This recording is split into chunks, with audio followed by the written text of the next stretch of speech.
నిన్న చెప్పుకున్నటువంటి విషయంలో వారములో ఉండే యొక్క గ్రహస్థితులు, వాని యొక్క ప్రార్థనా నియమాలు, వాటికి చేయవలసినటువంటి పూజా విధానాలు, వీటి గురించి తెలుసుకున్నాం.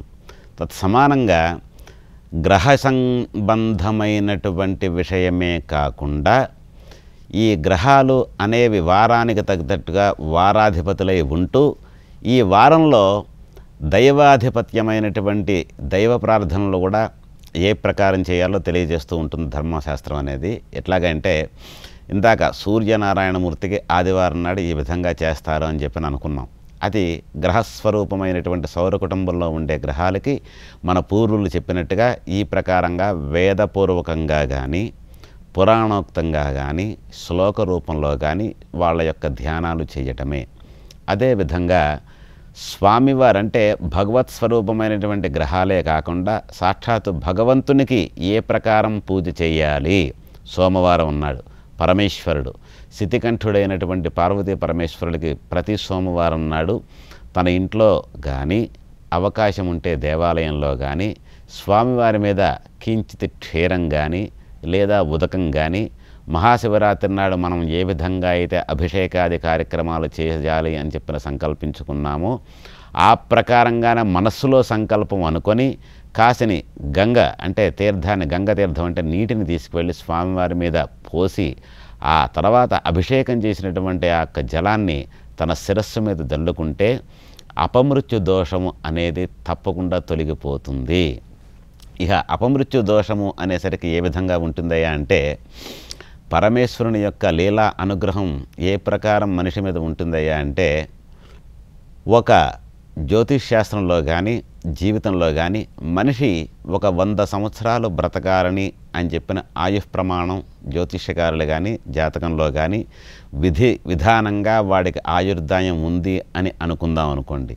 అనుకున్నటువంటి 100 సంవత్సరాలు ఆయుర్దాయం ఉన్నటువంటి ఈ యొక్క మనిషి 50 సంవత్సరాలకే చనిపోవడం కానీ ప్రమాదవశాత్తు ఏదైనా జరగడం కానీ జరగచ్చు.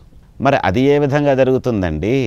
ఇన్ని సంవత్సరాలు ఇంతకాలం ఈ అబ్బాయి ఉంటాడు అని చెప్పిన జ్యోతిష్ శాస్త్రంలో చెప్పారు కాబట్టి జ్యోతిష్ శాస్త్రం అంతా అబద్ధమా, ఈ చెప్పేవన్నీ బూటకపు మాటలా అని అనిపించవచ్చు. కానే కాదండి, సూక్ష్మజ్ఞానం. అందుకే పంచేంద్రియాలు ఉన్నటువంటి మనిషి బుద్ధిని ఉపయోగించి ఎందువల్ల ఇలా జరుగుతుందనే విచక్షణ జ్ఞానంతో దీన్ని పరిశీలిస్తే మంచిది. ఏ ప్రకారం అంటే సింపుల్ విషయం, ఒక దీపారాధన లాంటి దాన్ని మనం చేసినట్టయితే ఆ దీపారాధనలో నూనె ఉన్నంత వరకు దీపం అనేది తప్పకుండా ఉంటుంది. నూనె అంతా అయిపోయిన తర్వాత ఈ దీపం అనేది కొండెక్కడం అనేది సహజమైన విషయం. అదేవిధంగా నూనె ఉండంగా కూడా కొన్ని దీపాలు ఎన్నో ఆరిపోతూ ఉంటాయి. ఏ ప్రకారం ఎందువల్ల ఆరిందయ్యా అని చెప్పానంటే అది ప్రమాదవశాత్తు కావచ్చు, గాలి వల్ల కావచ్చు, ఏదైనా పురుగులు తగిలి కావచ్చు, ఏదైనా ఇంకేదన్నా కారణం కావచ్చు.